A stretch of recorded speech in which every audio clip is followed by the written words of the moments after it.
Please, lecture adjust. Hello everyone. We are from group 10. We are gonna introduce ourselves. My name is Bertos. My name is Adan Norafi. My name is Ainitua. And we are gonna answer and explain all the questions in the chapter 10. Thank you.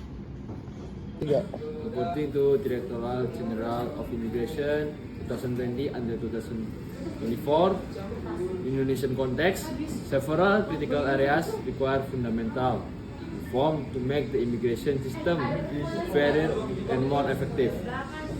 First, access equality and transparency must be enhanced.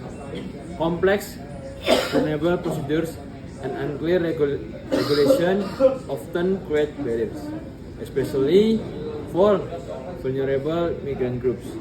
Reform must eliminate ethnic structural discrimination within selective policies that inform the social and economic inequalities. Furthermore, simplifying the process of changing resident status is crucial to facilitate migrants who want to integrate socially and economically. Protection of the law for vulnerable groups such as refugees, foreign students, and informal workers should be strengthened through affirmative policy. Lastly, in the digital era, the management of migration personal data must be strictly regulated to prevent privacy, violence, and data misuse, thereby maintaining migrants' trust in the system. According to Article 13 of Universal Declaration of Human Rights, 1948, an ideal immigration system can be separated from the principle of democracy and respect for human rights. Democracy demands transparency, accountability, and inclusive participation, meaning migrants as a right holder must be provided equal access to apply, obtain information, and file complaint about immigration service.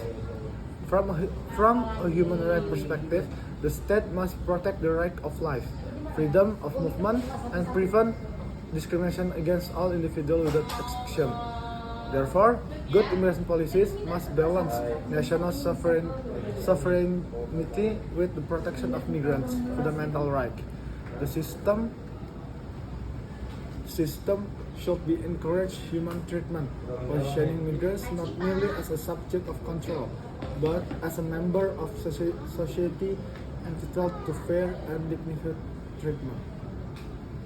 According to law number 6 of 2011,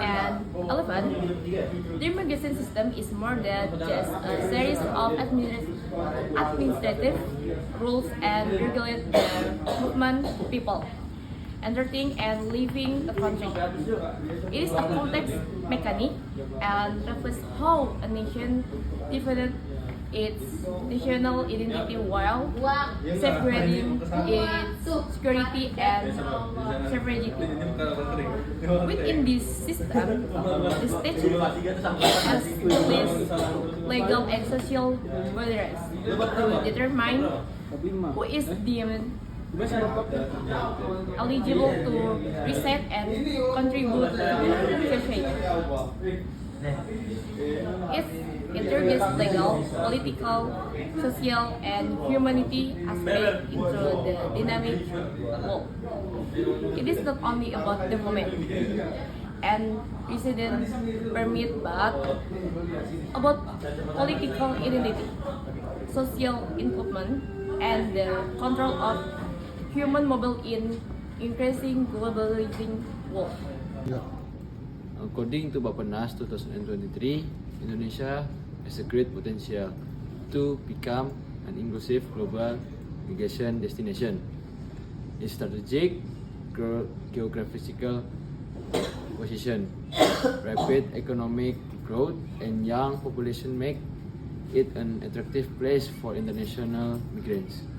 However, Indonesian airlines still face various structural challenges: inequalities in service access between urban and remote areas, complex and agility vulnerable process, and insufficient personal data protection remain major obstacle. to become a welcoming and inclusive immigration destination. Indonesia needs comprehensive policy reforms, strengthening institutional capacities, and ensuring transparent and accountable system governance. Cross-sector synergy and active participation from migrant communities and civil society organizations are also important to create an immigration system and function efficiently, fairly, and sustainably. According to RPGMN 2020 to 2024, over the next 5 years, Indonesian immigrant policy should focus on several key priorities. First, developing the expanding and inclusive and equitable digital system to immigrant service can be easily accessed by all community layers, including in remote and border regions. Second, reforming administrative procedure to make the application process for residence permit and status change simpler, faster, more transparent, and less costly. Third, strengthening legal and social protection for vulnerable migrants who often face special challenge in accessing right and service. Fourth, developing social and economic integration policy that provides space for migrants to actively participate in sustainable national development. Finally, enhance regional and international cooperation based on human rights principles to effectively and fairly manage transnational migration dynamic.